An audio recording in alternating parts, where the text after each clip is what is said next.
Cafeteros, una particular mirada del arte y la cultura. El programa Cafeteros nace como una aproximación al erotismo y la cultura integrado en el diario vivir.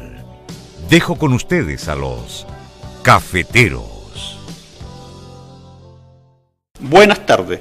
La Corporación Cultural Increpa, junto a la productora Médula Group, Casa Olas Tarria, Centro de Eventos de Arte y Cultura, Viña El Aromo, Servicio de Banquetes Lecaro y Sandoval y el programa de radio online Cafetero le dan la bienvenida al tercer diálogo abierto entre creadores y público. Hoy contaremos con la presencia de artistas plásticos, teóricos y críticos que revisarán el estado actual de las formas del discurso del arte contemporáneo. La convocatoria a estos diálogos es generar una instancia de indagación en la forma expresiva de los creadores que integran el arte y el erotismo en la cultura como objeto material y de inspiración estética. El ciclo consta de 4 sesiones con un tema central en cada uno de ellos y con destacados invitados para que en estos coloquios aprovechen este espacio junto a ustedes para revisar, analizar y reflexionar sobre los dilemas planteados. El tema a analizar hoy es formas del discurso en el arte contemporáneo. Los invitados que nos acompañan van a presentar desde diversas aristas el tema. Son Tatiana Martín, escultora; Jaime Muñoz, teórico y filósofo; Jaime Lagos, pintor y fotógrafo; Justo Pastor Mellado, crítico de arte. Buenas tardes a todos ustedes. Gracias por estar presente en la mesa de Cafetero. Quiero leer una frase, un pensamiento de Aldous Huxley que dice: el fin no puede justificar los medios, por la simple y obvia razón de que los medios empleados determinan la naturaleza de los fines producidos. Esto lo quiero llevar al tema que nos convoca hoy, que es al arte contemporáneo, la expresión artística del arte contemporáneo o postmoderno, como algunos le llaman, en las últimas 7 décadas, tanto en lo nacional como en lo internacional. Podemos observar que los contenidos del discurso de la literatura, al igual que los del arte contemporáneo, han derivado desde el escepticismo como método a un escepticismo militante, como recurso de acción creativa, transmutando así la expresión creativa en discursos contendientes. De alguna manera, gran parte de la obra y lo que se expresa dentro del arte contemporáneo apunta hacia una crítica sistémica en diversas áreas. De seguro vamos a estar de acuerdo, probablemente no, con el siguiente enunciado. La realidad cotidiana, el mundo de la vida, ya es grotesco en sus bondades y mezquindades como para que el arte, en su actuar expresivo, le agregue una distorsión más que la replique en aquella realidad y la transforme en una representación de un imaginario onírico, febril y lisérgico, y la más de las veces antojadizo, como sucede en la mayoría de los casos, quedando convertidas las estructuras discursivas análogas al imaginario fantástico de la narrativa de los hermanos Grimm del 1700. Con esas ideas yo quiero abrir la conversación y en inicio le entrego la palabra a Justo Pastor Mellado para que nos plantee su idea sobre el estado del arte contemporáneo. Bueno, buenas tardes, gracias por la invitación. Hola. Menudo problema me planteas porque es tan vasta como pregunta que ya remitirse a los últimos 70 años es como la historia de la humanidad, ¿sí? De hecho, algunos planteamos que ya Duchamp es como los griegos, antiguo, o sea, es como 1900, ¿cuánto? 12, 9, 1908. ¿8? Claro, sí. Ya, pero más de 100 años. No, 17. 17, sí. 1917. Sí. 100 años. 100 años precisamente. Entonces es como los antiguos. Es un clásico. Es un clásico. De manera que no nos dicen mucho tampoco. Es como que la contemporaneidad es completamente duchampiana. Ver a Duchamp es como una tautología a veces. Lo que tú dices del arte postmoderno, hay algunas maneras de denominarlos en las que yo no comparto mucho, pero el estado, para referirme al estado del arte en Chile, no usaría la palabra posmoderno. Quizás también es problemático hablar de la última década, ¿por qué no de las últimas 2 décadas? Es decir, esa manera de periodizar también es un poco compleja, y a veces resultaba fácil decir y hablar del arte antes del 73, después del 73, sí, pero ya llevamos 40 años, ¿me entienden? Ya no funciona como periodización. ¿Cuál periodización vamos a usar o qué momento? El de la inicio de la transición interminable es un elemento demasiado externo a las artes visuales como para hacerlo jugar como elemento periodizador. Entonces, ¿cómo? ¿De dónde? Yo tengo una gran dificultad para establecer, a menos que hablara de obras, pero igual, en las obras entonces tendríamos que explicar por qué escojo esas obras y no otras como relevantes, ¿ves? Cosa que me resultaba mucho más fácil hacerlo en los años 80, hoy día ya me resulta difícil. Después no puedo explicar por qué, pero si tú me preguntaras sobre un elemento relevante a partir del cual yo puedo ordenar todo lo que les podría decir y contar un montón de historias al respecto, me resultaría muy fácil hablar de un artista, que es Eugenio Dittborn, y un determinado tipo de obra de Eugenio Dittborn. Entonces me resulta fácil. Hoy día no me resulta fácil. Fíjate que a mí me parece que hay una cosa que tiene que ver, aparte de la periodicidad, de tratar de ubicarlo así en tiempo, pero es la clasificación de la obra. Yo creo que eso es lo que más complica. En este momento no podríamos clasificar cuál es el estilo dominante desde el punto, o la escuela o la estética dominante desde el punto de vista de la creatividad de lo que está sucediendo en la escena local en estos momentos. Porque es como inclasificable. No, porque en definitiva es artista quien es reconocido como tal por sus pares, por lo tanto el soporte, el tipo de trabajo que realice, en verdad es completamente irrelevante. Las disciplinas, los tabiques disciplinares han sido completamente disueltos y mucha gente piensa en una especie de la necesidad que tendríamos de regresar a un cierto orden, para volver a... Rescate los cánones. Por lo menos algunos, para volver a... No es que yo esté de acuerdo, pero entiendo que haya una cierta solicitud de regresar un poco al orden para volver a tener un parámetro, porque hoy día lo propio sería la ausencia de parámetros. Es entendible. Yo estoy trabajando ahora sobre un asunto de historia muy preciso, sobre la obra de Smythe, de Francisco Smythe. Claro, pero eso me relleva a hablarles de cosas del año 77 y de cómo yo estoy reconstruyendo la coyuntura del 77, ¿ves? Pero si me preguntaras hoy día, con lo que yo veo en el Museo de Bellas Artes o en el MAC o en las distintas galerías, no tendría un elemento común como sí lo tenía en los años 80 y en los 90. Sí, acabo yo a propósito de eso mismo y que tiene que ver con la clasificación, acabo yo de estar ayer o antes de ayer en el Museo de Bellas Artes y se inauguró una muestra y precisamente le comentaba a uno de los miembros de Cafeteros, a Guillermo, le comentaba sobre eso, que es absolutamente inclasificable lo que yo vi ahí. Es inclasificable pero atendible. No, es atendible, visible, qué sé yo, pero lo otro que es la gran problemática es la forma en que yo me puedo acercar a leer a la obra del arte contemporáneo, a una manifestación, a un discurso.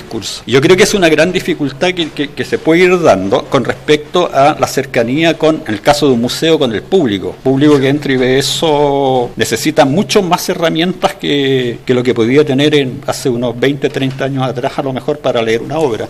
Claro, porque el arte contemporáneo o un cierto arte contemporáneo es más interpelativo. Iba a decir, por ejemplo, menos decorativo. No, interpelativo. Eso exige que el público de arte contemporáneo esté en posición de unas baterías, de unas herramientas que le permitan leer. Entonces, el punto sería cómo un público específico podría acceder a esas herramientas, siendo que los públicos son unas aglomeraciones complejas que no se resuelven solo cuantitativamente. Tú puedes definir un público de 20 personas y es un público cooperante, o puedes pensar en un público de 4.000 y que visitan el museo durante una semana y que cada visita ante la obra no pasa de más de 3 minutos, por ejemplo. Entonces, ¿cómo definimos esos públicos?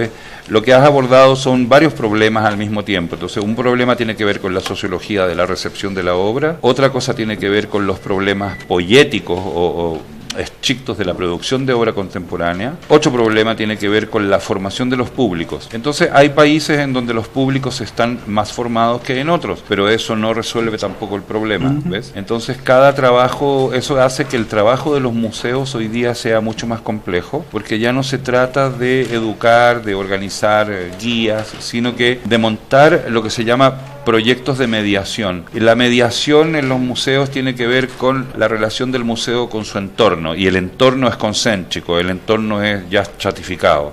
La mediación implica elementos que van más allá de la educación artística.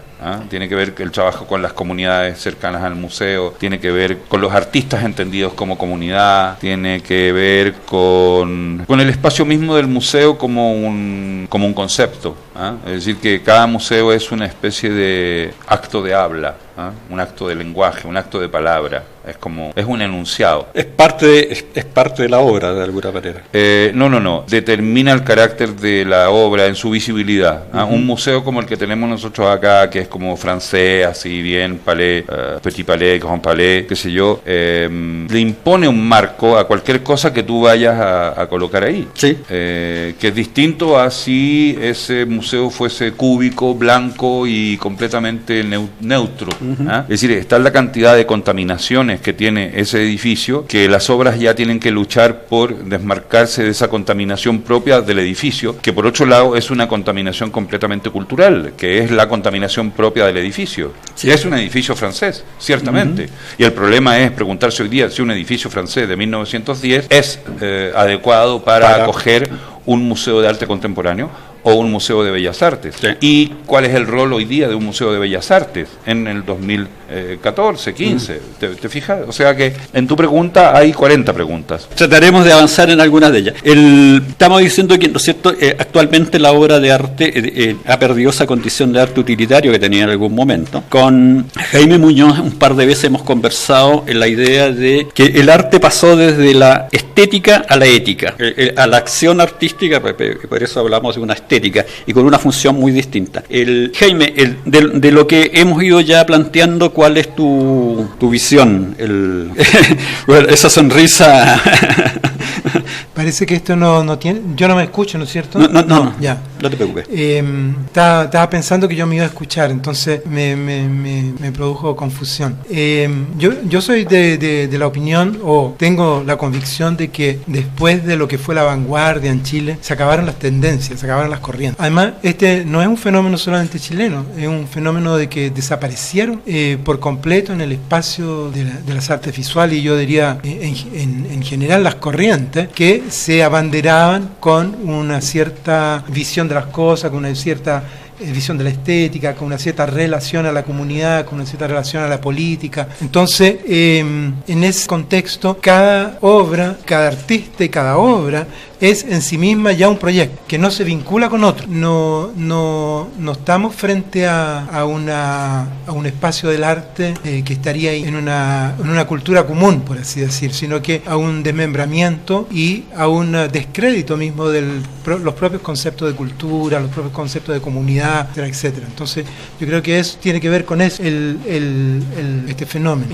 Esto no es solamente en Chile, sino que en Chile tuvimos la suerte de haber tenido durante los años 70, 80, hasta los 90, una corriente, ¿no? Y uno podía abanderarse un poco dentro de una cierta propuesta que a la vez cruzaba las artes visuales y la política, ¿ah? Entonces, pero eso fue una coyuntura. Desapareciendo esta coyuntura, desapareció completamente también esta visión. A mí me gustaría retomar aquí el concepto de mediación. El concepto de mediación como que trata de reagrupar esto que se está desmembrando.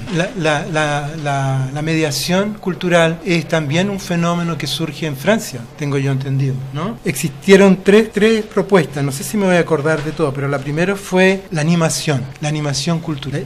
Después de la animación cultural vino la gestión cultural. Estas son políticas de Estado, eran de la gestión cultural, y la animación cultural era la política de Frey, ¿no? ¿Quién estaba antes del Lago? Frey hijo. Frey hijo, ya. De Frey, ¿no es cierto? Frey, que tenía un carácter que se insertaba también dentro de lo que era una experiencia de vida, o sea, había una postura ideológica en la animación.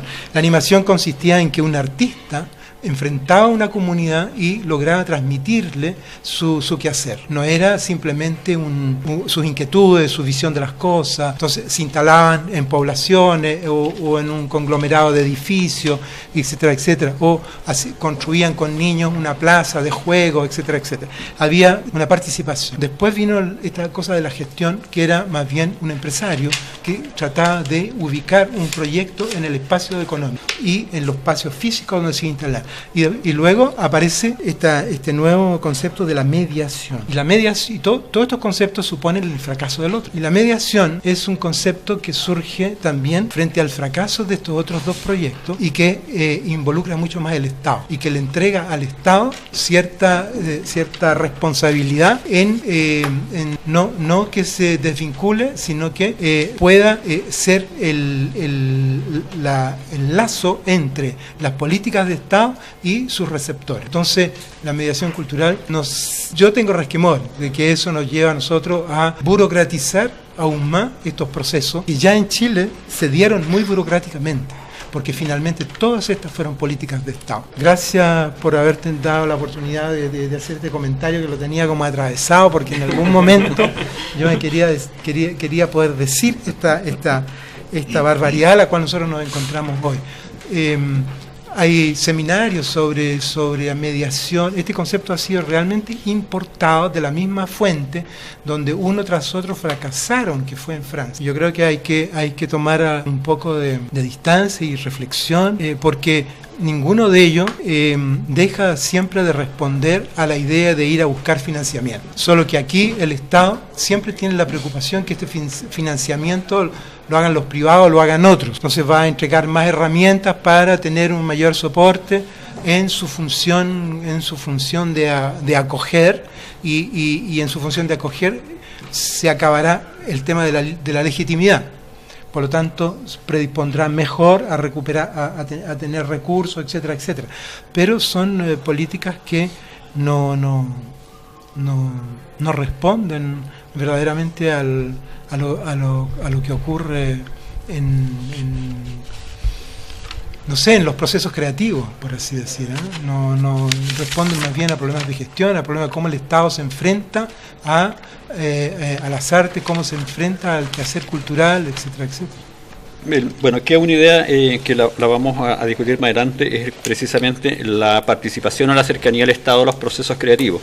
Yo particularmente tengo un cierto distanciamiento a la participación del Estado en cualquier proceso creativo, porque de ahí surge esa extraña enfermedad que son los fondartistas. Lo que ha creado es que en veintitantos años de fondar en este país no se haya generado un trabajo real de creación artística, ni de estilo, ni tampoco de patrimonio. Bueno, quiero ahora dejarle la palabra a Tatiana, ya de lo escuchado, y la vi que estaba anotando cosas ahí, me da la impresión que tiene algunas observaciones que hacer, así que Tatiana, por favor. Gracias. Estaba pensando frente a un curso de sexto básico en que yo les estaba mostrando la obra de una artista recién egresada de la Universidad de Chile. Yo estaba haciendo la mediación, mediación y formación de público. Y uno de los niños se levanta y me dice, eso no puede ser arte. Y le digo, ¿por qué? Porque el arte es bonito. Entonces, ante eso uno viene y le tiene que explicar que en definitiva que el arte no solamente debe ser bonito, que tiene que tener un contenido, tiene que tener un discurso, que el artista lo que quería representar con los fragmentos de objetos que ella tenía expuestos era la fragilidad de la vida. Yo había entrevistado al artista y yo le había preguntado cómo se había gestado esta obra, y todo esto se lo transmitimos a los muchachos. Entonces también estaba pensando que ahí tenemos un discurso entre nosotros, que somos los actores del arte, y el público, en el cual hay una dicotomía en lo que nosotros queremos decir que es arte y lo que el público entiende que es lo que es arte. Entonces, cuando uno dice estética, nosotros los actores del arte entendemos la estética como el estudio del arte y de sus manifestaciones, pero el público no entiende estética por eso. Entonces, además de eso, en nuestro año 2015 que estamos ahora, debemos agregar el uso de los medios tecnológicos, la digitalización de la imagen, la web, la internet. Es muy fácil, es decir, existe en estos momentos una producción de imágenes como no existió nunca antes en la historia, en que todos somos productores de imágenes y esas imágenes muchos consideran que podrían ser más obras de arte que las que pueden estar expuestas en una galería. Estaba pensando, de pronto pensé también en un artista colombiano, en Nadino Ospina, que él hizo una exposición hace unos años en que habían unos ídolos precolombinos, y los ídolos precolombinos hechos en cerámica era un Bart Simpson, un Mickey Mouse, un Homero Simpson, un Tribilín, y parte de los ídolos precolombinos estaban siendo, decir, y la crítica que hubo en algún momento era si eso era arte o no era arte, y hubo toda una discusión de la ironía, sobre la denuncia social, sobre la denuncia política, cómo el país no tomaba importancia a sus ancestros, digamos, pero le daba más importancia a estos íconos que eran de Estados Unidos. Y yo creo que está pasando eso, que nosotros estamos conversando algo entre nosotros, y cuando queremos hacer formación, y cuando vamos a un museo, y cuando vamos a una galería, y lo que se escuchan son el cantar de los grillos, porque no tenemos público, porque el público generalmente llega para el día de la inauguración, y después, pero se hace cuesta arriba llevar a las escuelas, llevar a la gente a que vaya a ver el trabajo. Es porque no estamos comprendiendo la labor formativa que nosotros tenemos que tener como actores artísticos en conjunto. Es decir, algo está pasando, y algo no está pasando en realidad, porque no estamos conversando público, críticos y artistas, y está sucediendo que en estos momentos tenemos grandes esperanzas en políticas que quiere fundamentar el Ministerio de Educación sobre educación artística, pero cuando hablamos de educación artística, ¿de qué queremos hablar? Es decir, ¿queremos que los niños aprendan a dibujar, a pintar, o queremos que los niños aprendan a hacer crítica objetiva, que conozcan lo que está pasando a su alrededor, que conozcan que a partir de un collage, no solamente tienen que dibujar bien, sino que lo que ellos puedan producir creativamente es parte de una sociedad y de un fundamento en el cual ellos tienen algo que decir. ¿Qué va a pasar? ¿Qué va a pasar con los niños y con los jóvenes que en estos momentos no estamos entrando a conversar con ellos, y que nuestros museos siguen vacíos?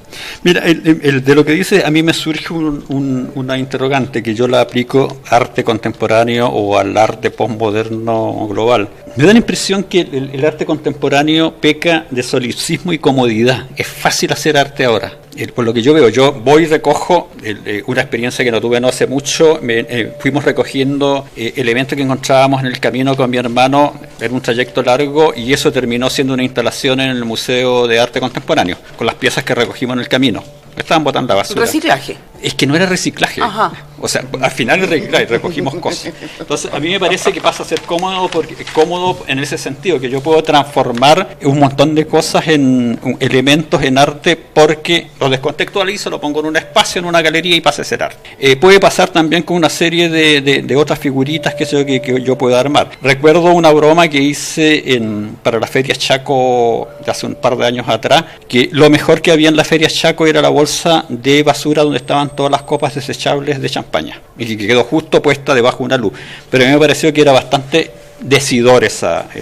Ahora, hay una cosa bien especial que tiene que ver con esto. El postmodernismo, ¿no es cierto?, que decretó en el 79 Lyotard, tenía una proclama fundamental: todo es arte, rompamos los cánones, los criterios, las convenciones. Pero yo tomo aquí una frase de Daniel Mendelssohn, que decía: un templo griego y un McDonald's no pueden estar a la misma altura. Aquí estamos jugando con el paradigma de Schwark. No sé si usted ubica en Schwark el monito del mono animado vestido de verde, ¿no es cierto? El paradigma que se pasa a la historia dice: no importa la belleza, lo que importa es construir un mundo bonito.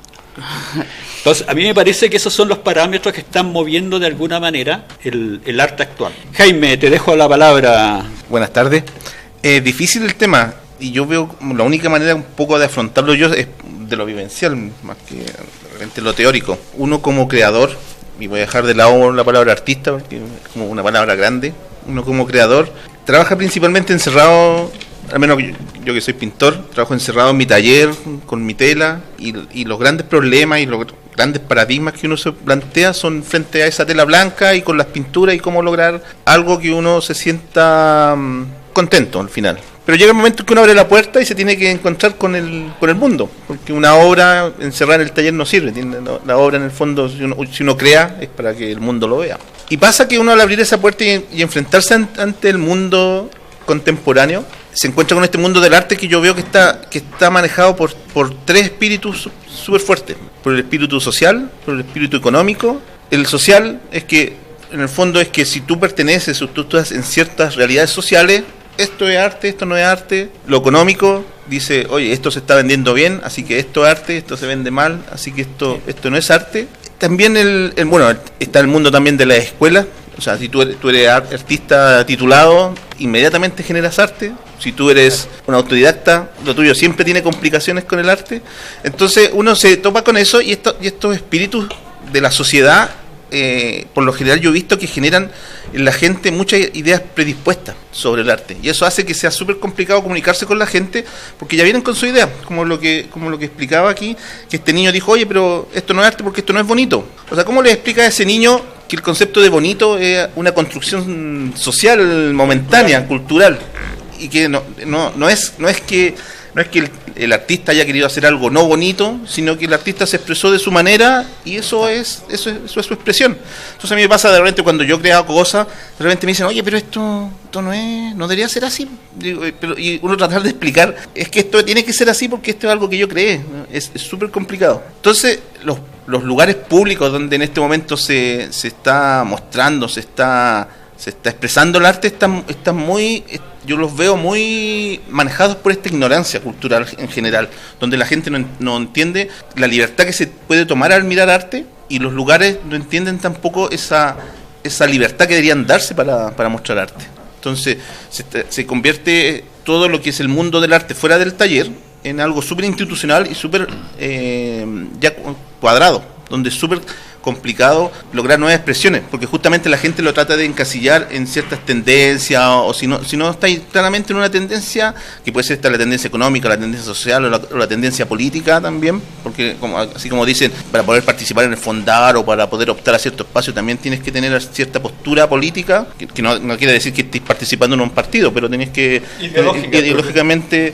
estar ahí funcionando. Entonces yo creo que en general hay muchos creadores que se ven con las puertas cerradas a optar a lo que es el mundo principal del arte. Y lo que la gente entiende que es arte y lo que lo puede manejar es un mundo más pequeño que se le está mostrando. Entonces, a uno como creador, poder empezar a nadar en estas aguas de lo que es el mundo del arte se vuelve realmente bastante cansador, siendo que uno ya viene agotado un poco de tratar de crear. Aquí Jaime da una idea bien cercana que también a mí me da vuelta, que es pensar necesariamente la expresión artística, la creatividad tiene que estar determinada por un discurso ideológico, porque al parecer cuando hablo ideológico no necesariamente partidista, sino ideológico en cualquier sentido de lo filosófico, porque al parecer esa es la mecánica, porque las lecturas que uno puede hacer de las obras de arte actualmente las puede hacer a partir precisamente de esto, de cómo establece una dialéctica la obra en relación, un poco lo que decía al comienzo Justo Pastor, en relación al espacio. Es como esa obra, ¿no es cierto?, me interpela a mí como espectador cuando me enfrento o estoy dentro de ella, porque es muy común que en las obras uno actualmente está dentro de la obra. Es que también pasa otra cosa que se ha dado de hace bastantes años ahora, que tenemos una sobredosis de conceptualismo que se junta con una falta de oficio. Entonces, si yo explico, si yo determino que lo que yo estoy haciendo es arte y lo baso en un buen marco teórico, es arte. O sea, el arte que yo tengo que explicar y fundamentar en el catálogo. Sí, Ahora, sí. A mí me parece, y yo lo planteé al comienzo, es la dificultad que tenemos para leer la obra de arte. para el público común y corriente, ¿no es cierto?, que no tiene una gran formación artística, no tiene gran conocimiento, es mucho más puede ser mucho más dificultoso. Si ya para uno que tiene herramientas de análisis, ¿no es cierto?, de comprensión, se le hace complejo. Justo tú tienes alguna visión especial en relación a eso, que en general tú te planteas como has hecho curatoría, qué sé yo, has hecho crítica y conoces bastante bien la escena nacional del arte contemporáneo. Es que no estoy muy de acuerdo con algunas cosas que ustedes han dicho. Me parece bien. Pero no estoy muy de acuerdo, pero entiendo perfectamente por qué las plantean y cuál es la preocupación que ustedes manifiestan. De hecho, el ejemplo que tú das de Nadine Ospina, por ejemplo, faltó decir una cosa, es que es una obra tremendamente paródica y terrible, porque es que él no trabaja solo con cerámica. No, él recoge cerámica, es muy, muy perverso. Y trabaja con legos.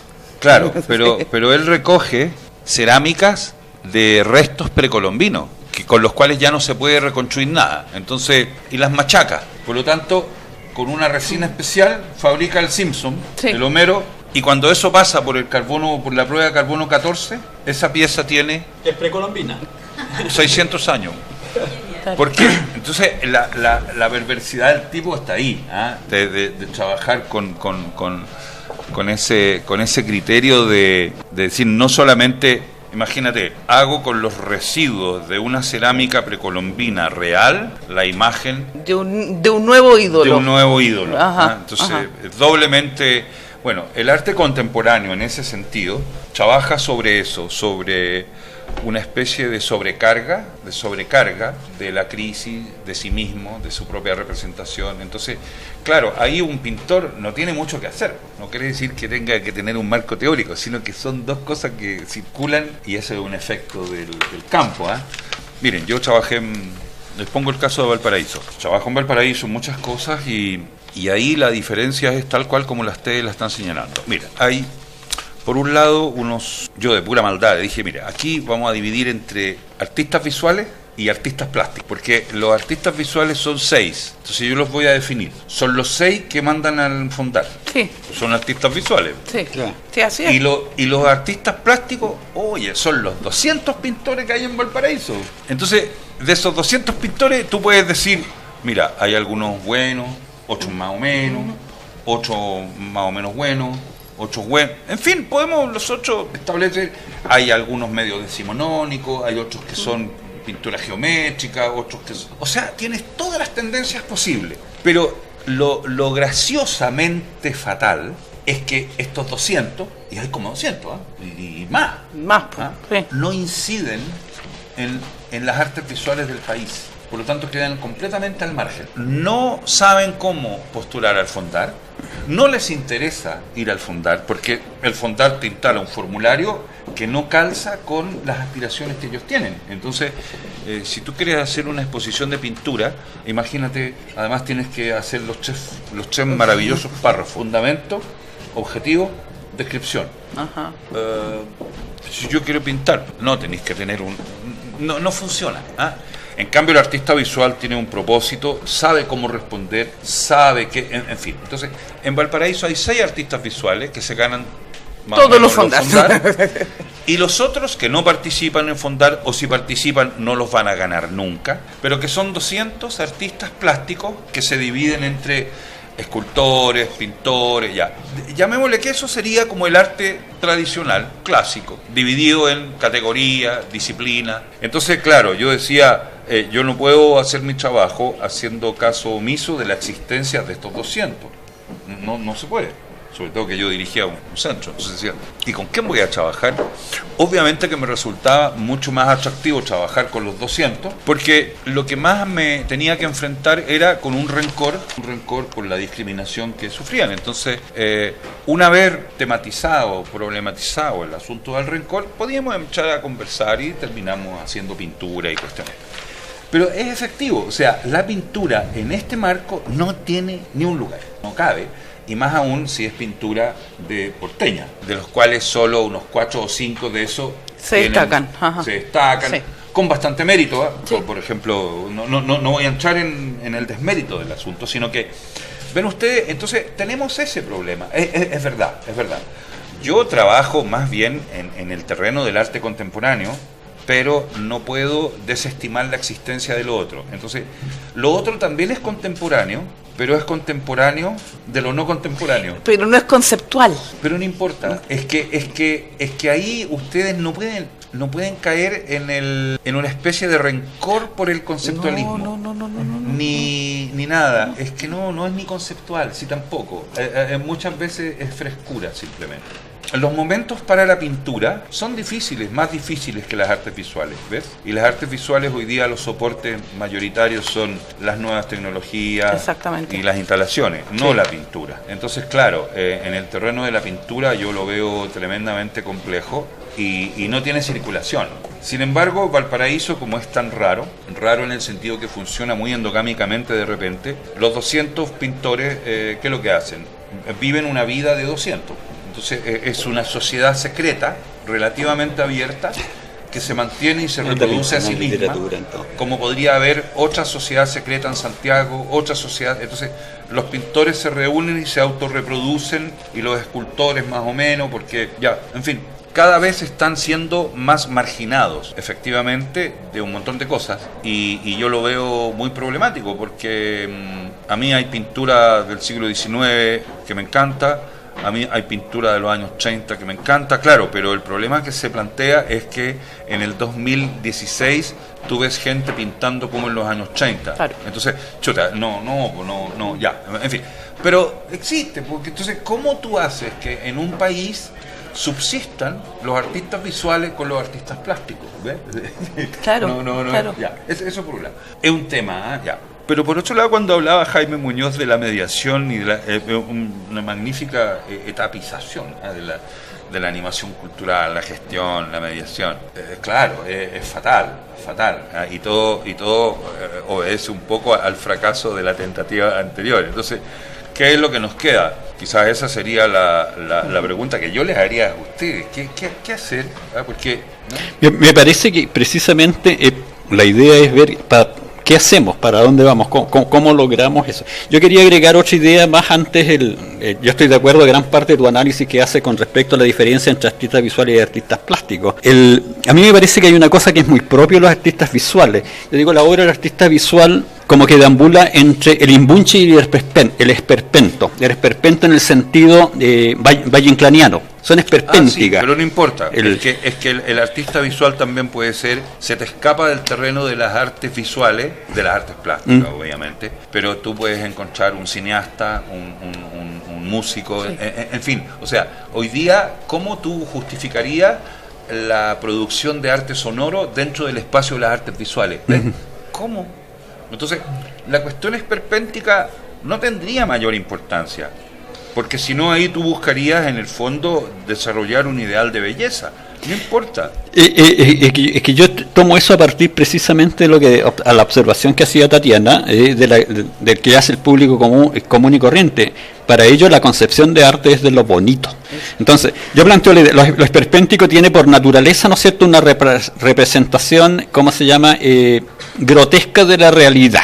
Entonces la realidad en sí misma ya es grotesca, como para poder darle otra vuelta más y representarla, de manera que yo ni siquiera reconozco lo grotesco, lo esperpéntico de esa realidad en la obra, que generalmente pasa eso. Entonces a mí me da la impresión que es como el sobrerodaje, la excesiva vuelta de tuerca, que ahí donde se pierde la gente, que eso pasa no solamente en las artes visuales, en las artes plásticas, en la literatura y en el cine nacional. A mí me llama la atención, por ejemplo, que es nuestro cuarto programa, ¿no es cierto?, que va a ser la problemática del cine nacional. ¿Cuál es la razón, ¿no es cierto?, que gran parte de la producción del cine nacional arrasa con los premios en los festivales internacionales y aquí no va nadie a la sala?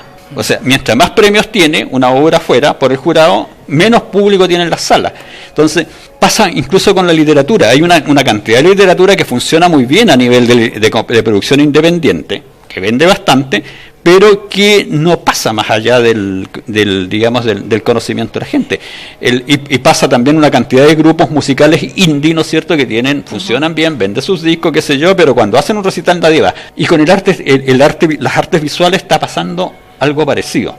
Tatiana. No puede ser de pronto, pienso, que no tendremos un problema como sociedad, que no nos gusta mirarnos al espejo, porque en realidad si los artistas visuales o las mismas obras de cinematografía, si nuestras salas están vacías, nuestras salas de exhibición están vacías, no hablemos de las galerías, del circuito de galería, hablemos de las salas de exhibición como el Museo de Bellas Artes, el MAC, Matucana 100, es decir, lo público, es porque probablemente lo que estamos viendo en esas salas no nos está gustando, porque no nos está gustando ver nuestro propio reflejo.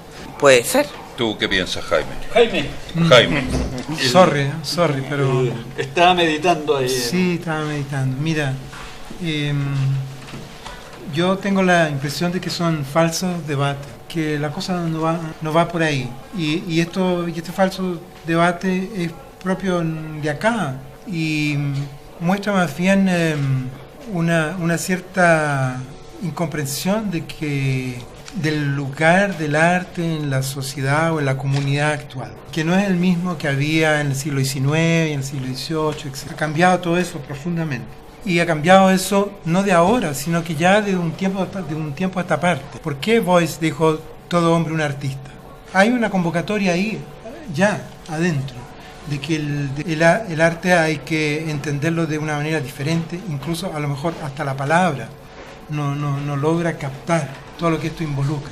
Entonces, a mí personalmente me da la impresión de que es como una queja que, no sé, es como una queja que nos lleva es como una queja vacía, es como quejarse de algo sin interiorizarse en él, sin ser parte de él, sin tener la oportunidad misma de, cuando yo hago parte, porque voy y veo una performance, evidentemente que en esa performance hay algo distinto a instalarse frente a un cuadro.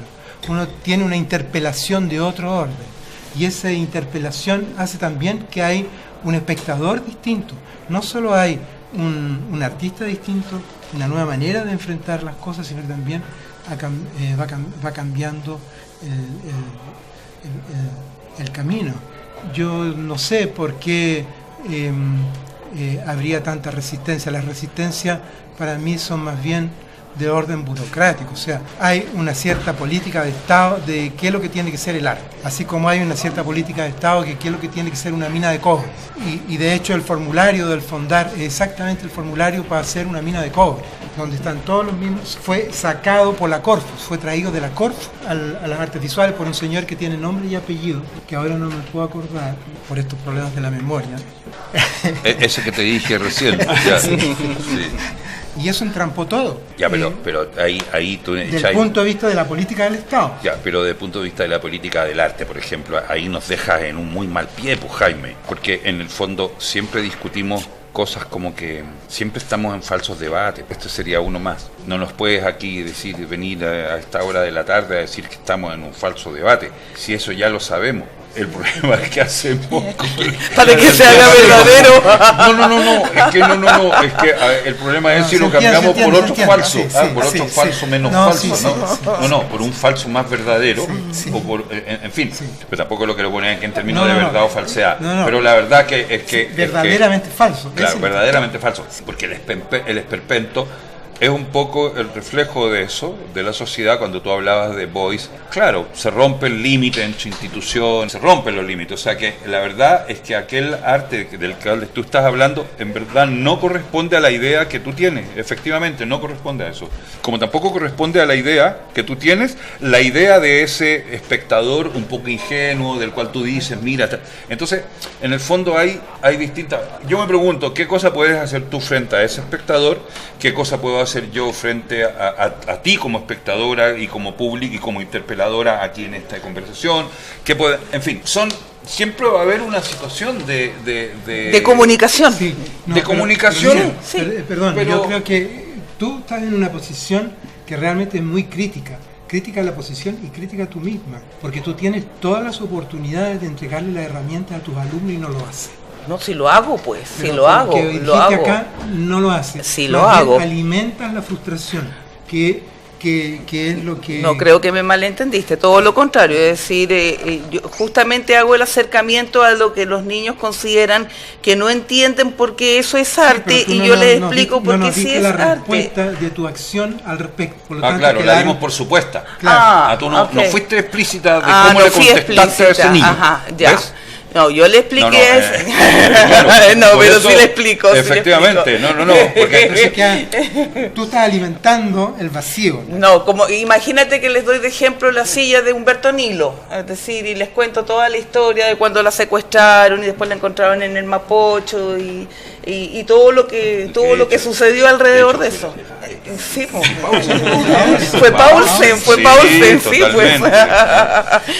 Que después lo reconoció. Entonces, no, claro que claro que a los niños se les tiene que explicar por qué es arte. ¿Por qué sí lo es? O no, en el sentido que de repente uno dice, a ver, ¿qué cosa más extraordinaria que enseñar a hacer palotes a un niño? Porque un niño cuando hace palote está remedando a un gran artista gráfico, ¿me entiendes? Exactamente. Pero no lo sabe. No lo sabe. Sí, claro. En fin, claro. pero el punto está cómo enseñar a escribir nosotros sabiéndolo. Ese es un asunto. Él no lo tiene por qué saber todavía, pero el hacer palote es un elemento arcaico, tan decisivo, tan fundamental, que tiene que ver con el autorreconocimiento del yo, y al final uno dice, parece que a lo mejor para eso sirve el arte en la sociedad, ¿o no? No creo que tenga ahora, a esta altura, la función de servir. No sirve para nada. ¿Ni siquiera para el autorreconocimiento?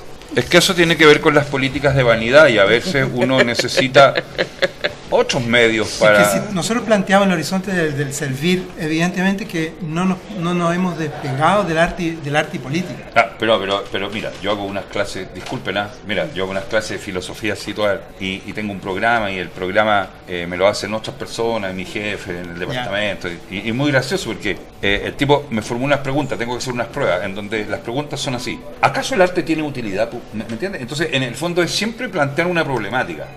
Entonces, el problema de servir, no lo sé, pero ya es una problemática. El arte puede ser útil, ya. Y tengo el problema que para abordar esa problemática tengo que plantearlo en la relación de utilidad y de inutilidad. Entonces, ahí tendríamos que entrar en respuestas antropológicas y sociológicas, que parece que tenemos que psicológicas o económicas en el último caso, porque la idea del arte como utilidad, más bien, que es un poco también lo que en estos momentos es parte de la escena, la utilidad del arte es la valoración que tiene el arte. Pero ¿y la utilidad psíquica? Claro, hay una utilidad psíquica. Cuando un niño mete el dedo en el bollito de caca y pinta el muro, y uno le dice no, y le golpea en la mano y le enseña el orden de la cultura. El muro no se ensucia, ¿viste? Menos así. Y menos así. O sea, todo lo que les acabo de contar, medio lío.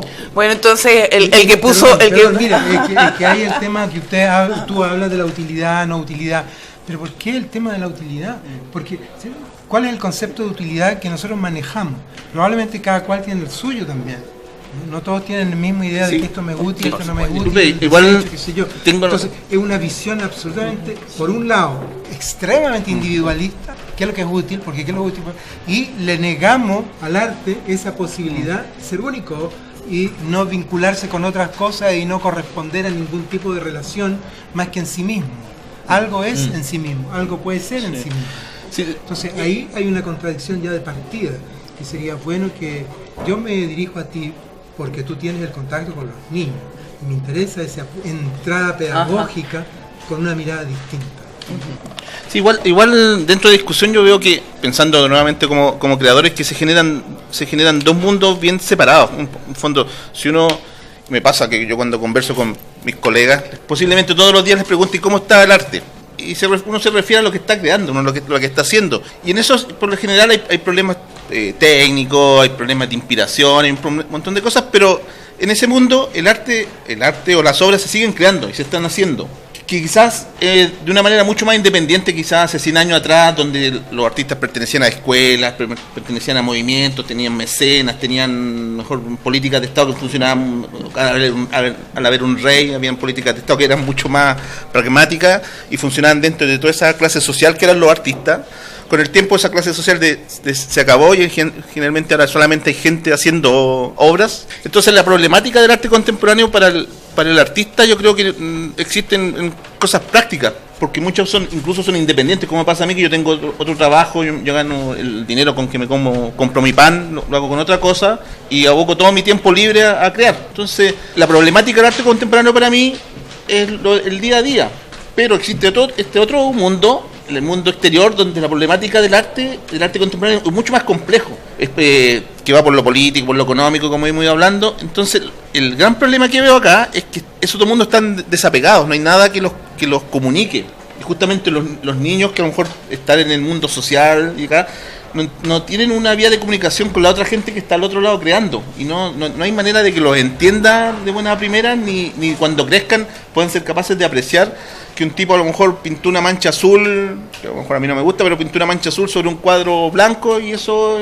fue una expresión, o que un tipo vino y pintó una Madonna con una técnica del siglo XVII y eso también tiene una expresión, o que quizás pintó una Madonna del siglo XVII pero entre medio le metió una mancha azul. Entonces lo que pasa socialmente está súper desapegado de lo que yo veo que está pasando con la gente que está creando, porque además con este mundo de la internet ahora uno se comunica con artistas del resto del mundo y están todos creando y te invitan a participar, oye, manda tus horas para acá. A mí me pasa que aquí en Chile yo a lo mejor no me conoce nadie, pero en otros países me han dicho, oye, manda horas porque queremos que participe, porque nosotros sentimos que tú subí el nivel. Claro, sí, perdón que interrumpa ahí, yo creo que tú tocas un punto súper interesante, que es un punto finalmente política cultural. Después de este museo que se construyó acá, no hubo nada más. Este es un país que tiene una desafección con respecto al arte. No le interesa, nunca le interesó mucho. El entusiasmo de la burocracia europea, francesa, italiana, ¿para qué decir? La plata que se pone en un museo nuevo, la plata que se pone, la millonada en construir un museo donde la luz va a llegar y qué sé yo, y toda la historia. Entonces, nosotros vivimos en un país en el cual la política, el poder, el Estado, no le interesa. Es la cuestión de lo bonito, pero ¿para qué tanto bonito si yo en mi casa tengo unas parras ahí que son lindas, además dan uvita y qué sé yo? Entonces, los gatos. Claro, hay un problema que no se puede generalizar con respecto a lo que ocurre en otros lugares. Acá hay una desafección profunda. ¿Por qué? Bueno, mira, porque esto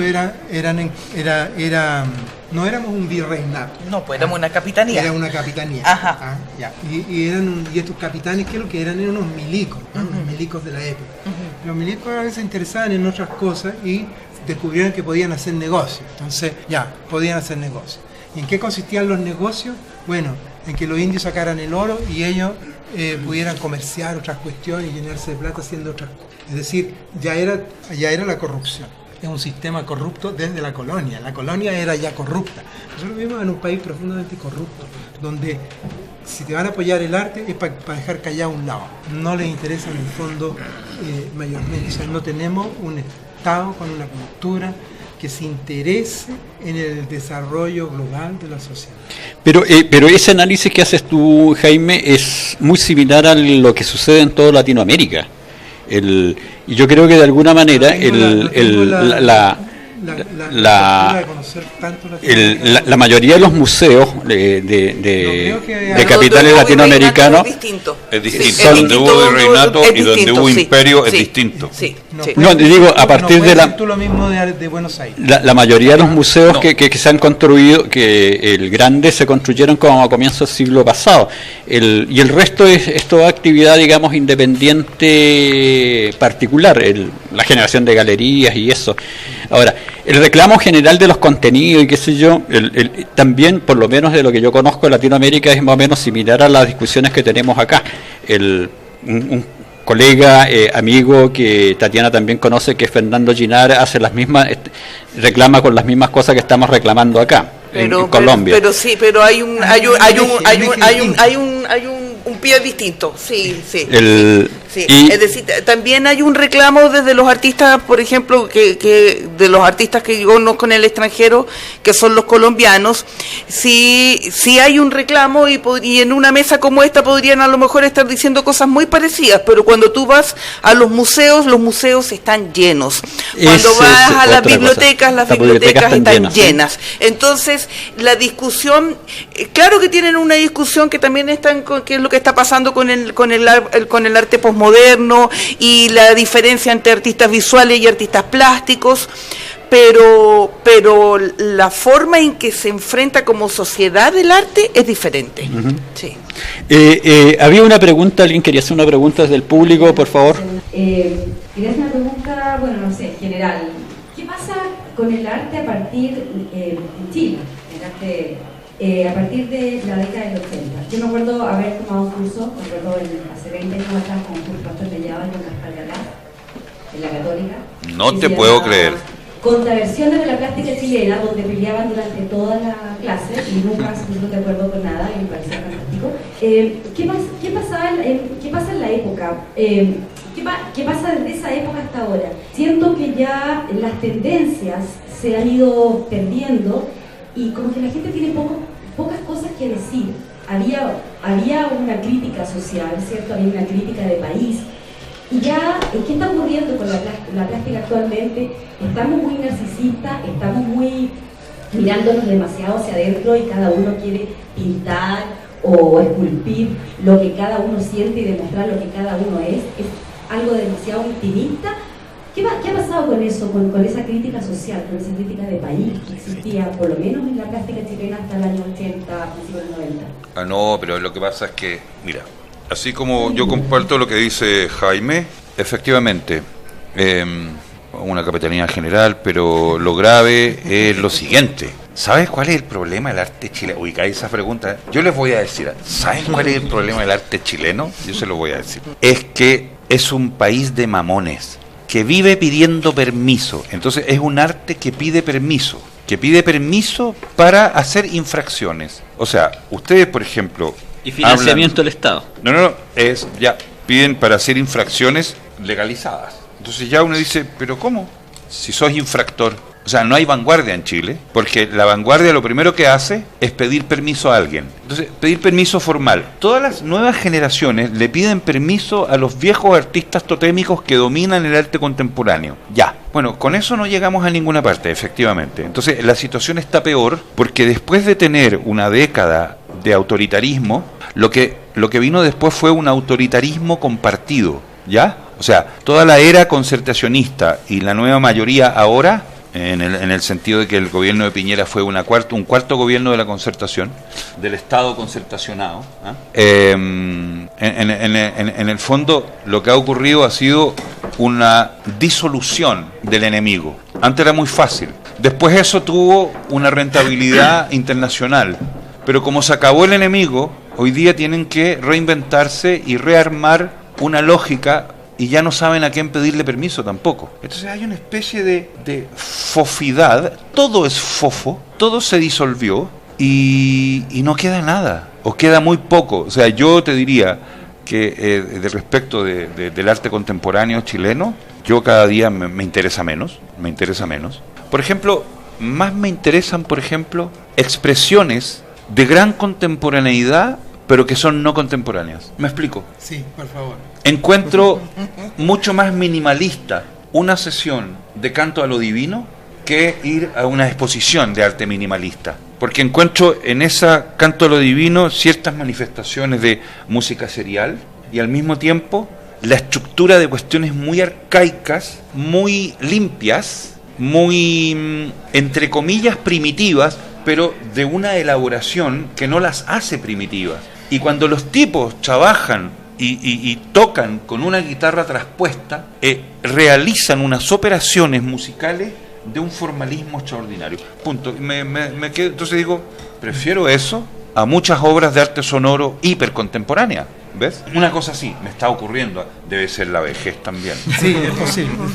Mira, ya, lo admito. A mí me gustaría decir una cosita. Bueno, Claude Lefort, que tú conoces, decía que la sociedad contemporánea ya no tiene grandes posibilidades de diferenciación, que en el fondo todos hacen la misma política y la única diferencia es un tono determinado, una cierta manera, pero no hay nuevos proyectos políticos, son todos los mismos proyectos. Entonces, en ese sentido, como una cierta platitud, por así decirlo. Ya la propia sociedad tiene este terreno así. Ya es plana. Sí, ya es plana. Ahora, sin embargo, lo que a mí me sorprende mucho es que en el plano de la construcción de obra siempre prevalece y sigue prevaleciendo el trabajo del sentido, en desmedro del trabajo, el sensible. Y es este trabajo del sentido, es este trabajo de lo político, del darle una forma política a las cosas o jugársela en el plano de lo que tiene que ser o no debe ser, o de la propuesta en su conjunto,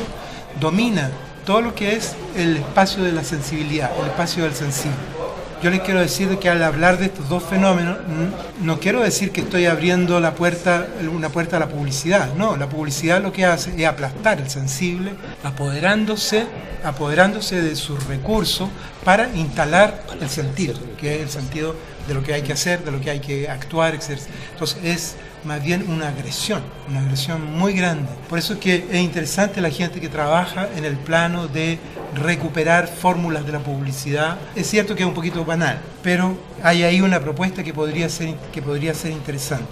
Y la otra propuesta es justamente el trabajar la banalidad, que hay una cierta corriente, ¿no es cierto?, que trabajan el banal y que son respuesta a este fenómeno de haber estado neutralizado, porque ni el sentido ni el sensible finalmente logran tener un espacio, porque todo se volvió esta planidad, esta platitud de la que hablaba Claude Lefort. Entonces yo pienso positivamente igualmente. Creo que están dadas las condiciones para generar un espacio de rupturas y agradezco a los organizadores aquí de esta mesa heterogénea que puede crear, ¿no es cierto?, una cierta diversidad de mirada y plantearnos algunos tipos de problemas que puedan generar perspectiva.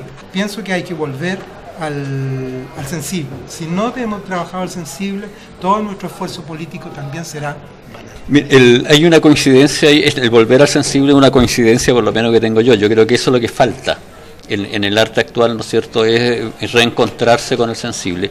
Estamos ya llegando al final del programa, así que le voy a dar la palabra a Tatiana y después a Jaime, palabras al cierre, como decía un viejo programa, y de ahí ya nos despedimos de nuestros auditores.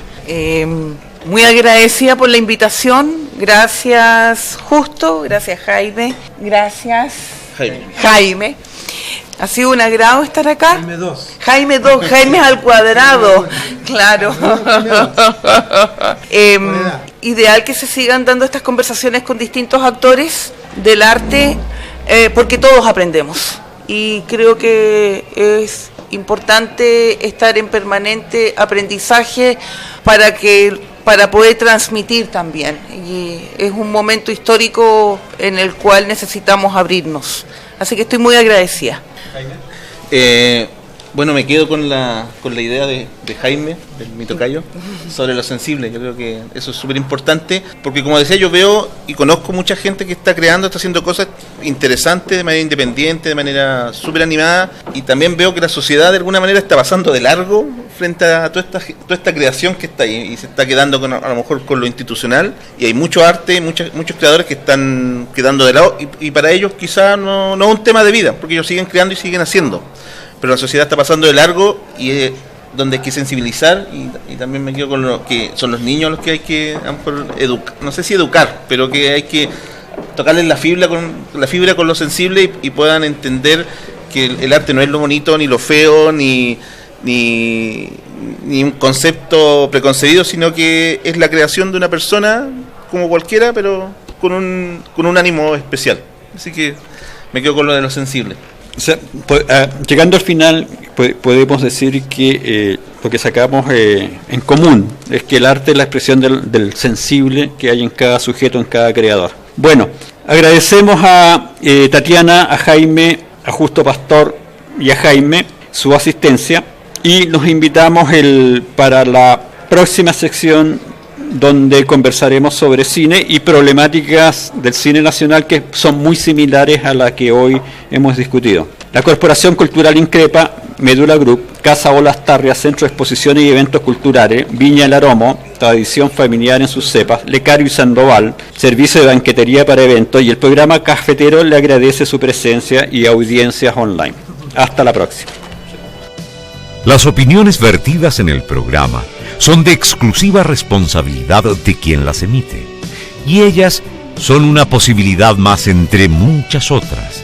Son decires y miradas que no constituyen una verdad absoluta, sino solo alternativas de interpretación, porque la historia no se escribe en los libros, sino en las calles, en el metro, en las plazas y en la mesa del café. Hasta la próxima.